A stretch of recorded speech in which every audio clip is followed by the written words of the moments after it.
বড়সড় মোবাইল চক্রে পর্দা ফাঁস করলো হাওড়া সিটি পুলিশ। যেটা জানা যাচ্ছে, লিলুয়া থানার পক্ষ থেকে এক অভিযুক্তকে গ্রেপ্তারের পরেই স্পষ্ট হয় সমস্তটা।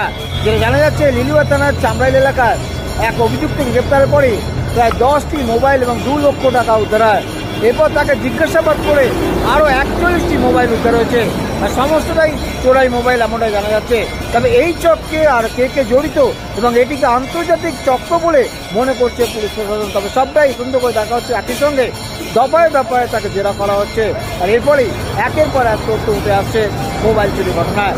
ইতিমধ্যে অভিযুক্তকে দফায় দফায় জেরা করে ঘটনার অন্তরে যাবার চেষ্টা করছে পুলিশ প্রশাসন।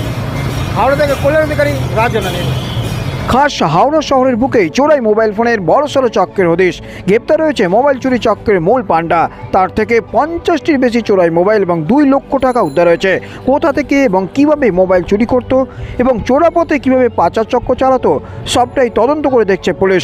এই চক্রের সঙ্গে আর কে কে জড়িত, পুলিশের তদন্তে সবটাই উঠে আসতে পারে মনে করছে সিটি পুলিশ আধিকারিকরা। এটা অ্যাকচুয়ালি আমাদের লিলুয়া থানার যে পিসি টিম আছে, এরা একটা সোর্স ইনফরমেশন ছিল যে কোনা মোড়ের কাছে একটা মোবাইলের ডিলিংয়ের ব্যাপার আছে। তো সেই সোর্স ইনফরমেশনের উপর কাজ করে লিলুয়া থানার পিসি টিম একজনকে অ্যারেস্ট করে। নাম হচ্ছে অন্তর দাস, বছর 26 বয়স, চামড়াইলে বাড়ি।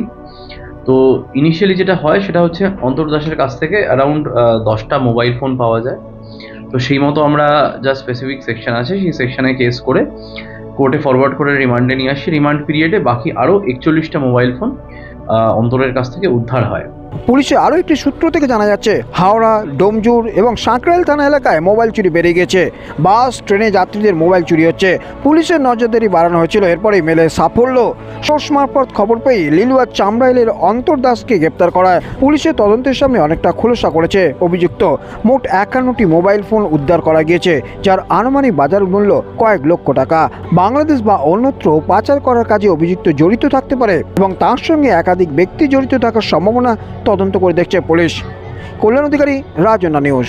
বাট আমরা আরেকটা যেটা পাচ্ছি সেটা হচ্ছে যে সবটা যে নিজে ক্রাইম করেছে বা স্ন্যাচ করেছে সেটা না, মানে বেশ কিছু ফোন ও কিন্তু অন্যদের কাছ থেকেও কিনেছে মানে যারা ক্রাইম করেছে তাদের কাছ থেকে ফোনটা কিনেছে এবং এই ফোনগুলো ও অন্য কোথাও মানে এর মাস বিক্রি করার ব্যাপার ছিল। আগে ইনভেস্টিগেশনটা হয়ে যাক, হ্যাঁ, অন্তত মানে রিমান্ড পিরিয়ডটা শেষ হোক, ও মানে জিজ্ঞাসাবাদ করি আমরা ঠিক করে, তারপর আমরা বলতে পারবো যে ফোনগুলো ও একাই পুরোটা অপারেট করতো নাকি আরও কেউ আছে, আর মানে ফোনগুলো ফাইনাল ডেস্টিনেশন কোথায় ছিল।